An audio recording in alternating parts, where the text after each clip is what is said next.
The human-elephant conflict has almost turned into a national crisis, escalating to such an extent that 50 to 60 humans die annually due to the conflict, while the country also loses around 200 to 250 wild elephants during the same period. News First has been extensively covering all angles of this story in recent times, highlighting the plight of both humans and elephants caught up at crossroads in the conflict. Commencing today, this special series, which you are about to witness, will attempt to detail the issues faced by both parties to the conflict, creating a platform for discussion on a calamitous issue.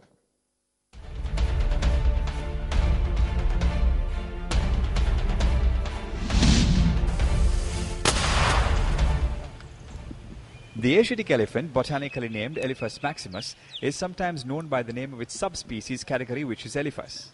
Incidentally, Sri Lanka is only second to India in terms of having the largest elephant population in Asia. 10% of the region's elephant population is incidentally in Sri Lanka. According to the Red Data book published by the IOCN, which examines perceived risks in the region, the elephant population in India and Sri Lanka are slowly going extinct. Based on available data, such animals which are threatened with extinction are less in numbers in India and Sri Lanka. Despite the fact that human activity in Sri Lanka dates back nearly 30,000 years, zoologists are of the view that elephants had been present in the country for almost 300 million years. They also say that the elephant population at the time was spread in all parts of the island. With time, however, human habitats began expanding, threatening the natural habitats of these elephants. The remaining elephant population of around 5,000 elephants left in the island are confined to a mere 1% of the country's total landmass. Most of the areas which used to have a considerable elephant population have now been developed, so humans and elephants are forced to coexist in such areas. If we compare the food consumption patterns of humans and elephants, at present there are several similarities, since most of the crops which are cultivated by humans are favoured by elephants.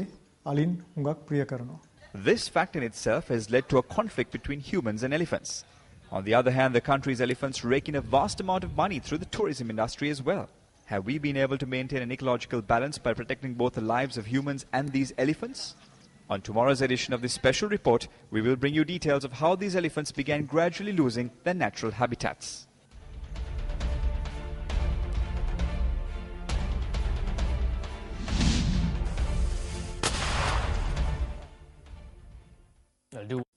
Now, villages centered around the Mahaveli zone's northwestern wildlife zone, Siala and Udawalawa parks are the most affected by the never-ending struggle between man and elephant. Almost all of these villages survive on agriculture-based economies. It is tragic, however, that wild elephants destroy the cultivations that these farmers invest so much of time and money in, and in some instances, take the life of the sole breadwinner of the family as well.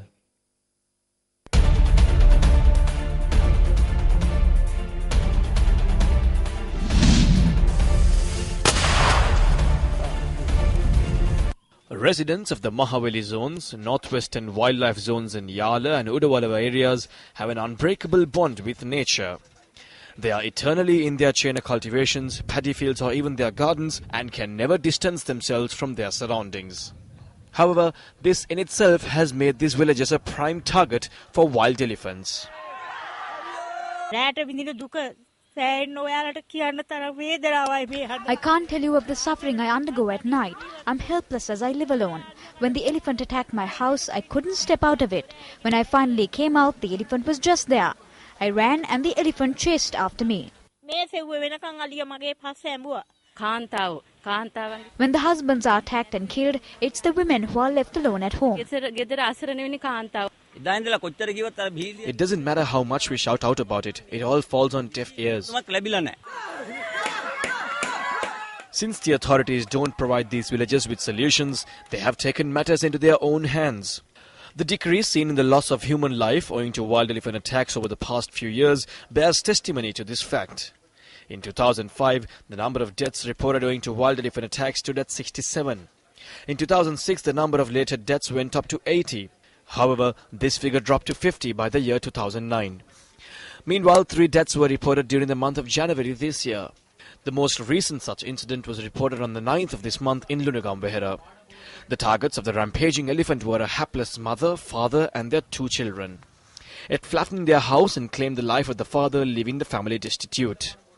This house was located right on the edge of the forest.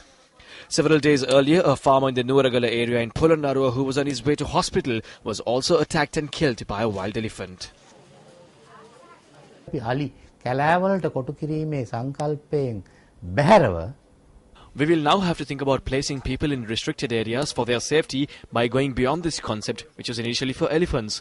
These two parties are battling for their resources. They cannot live together. This concept will not sink when considering the patterns of human beings with regard to utilizing land. පරිහරණයේ රටාවත් එක්ක මේ දෙක එකිනෙකට සංලග්න වෙන්නේ නැහැ. Tomorrow we will inquire into the consequences suffered by the elephant population as a result of this ongoing conflict.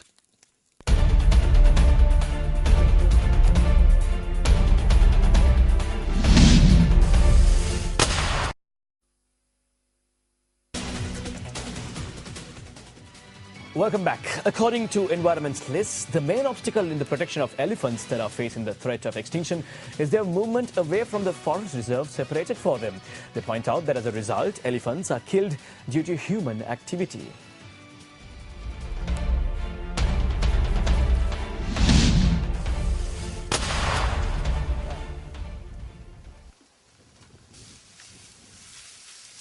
Elephants, which have a large physique, spend most of their time in searching for food. An elephant consumes 250 to 300 kilograms of food and 200 liters of water per day. Environmentalists point out that in order for elephants to consume this amount of food and water, it is difficult for them to live restricted to a particular area. Due to this reason, travelling a distance of 10 to 30 kilometers a day in search of food and water is an inherent part of the elephant's life cycle. We have been working on solutions for the human-elephant conflict for 50 years. We were of the view that the entire elephant population should live within forest reserves of the Wildlife Conservation Department. However, 70% of the elephant population lives outside forest reserves at present. Elephants travel from one forest reserve to another in search of food, and the roads that are used for this purpose are known as elephant corridors. The implementation of development projects across elephant corridors and the emerging of civilizations and farmland around them have interrupted the migration patterns of elephants. This elephant corridor, situated in the Kitulkote area in Thanamalwila, runs across houses and paddyland. They say this is an elephant pass, but nothing is clear. What you can see here is the manner in which elephants have travelled on a land prepared for cultivation. Elephants roam this farmland constantly as the elephant corridor is situated close by. A majority of elephants that use these routes are unable to move away from farmland as they are subjected to various forms of harassments by humans. According to the Department of Wildlife Conservation, more than 50% of elephants are shot and killed, and the country loses around 200 to 250 elephants due to human activity annually. The fact that 37 deaths were reported in the Mahaveli zone this year alone is a fine example that shows the gravity of this situation. The latest of these incidents was reported from the Hambantara district, where an expectant elephant died due to electrocution. I would clearly state that if the situation continues, we will only see elephants in wildlife parks. The rest will perish.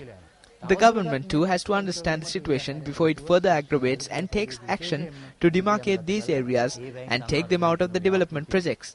A decision has to be taken to give the elephants their required space. Tomorrow we will inquire into the measures taken to control the human-elephant conflict.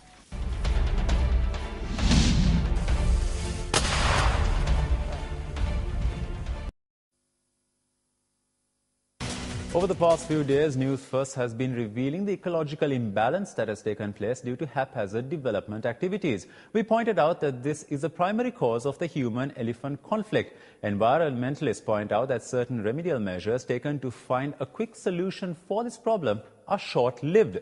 Tonight, we focus our attention on the success rate of the efforts taken to drive away elephants into forest reserves.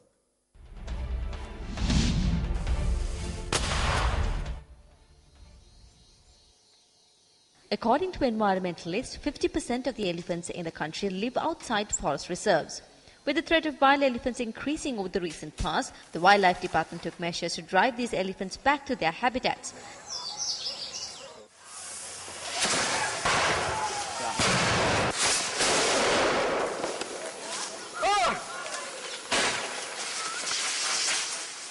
A large number of officers were utilized for this task along with equipment. Is this a successful method?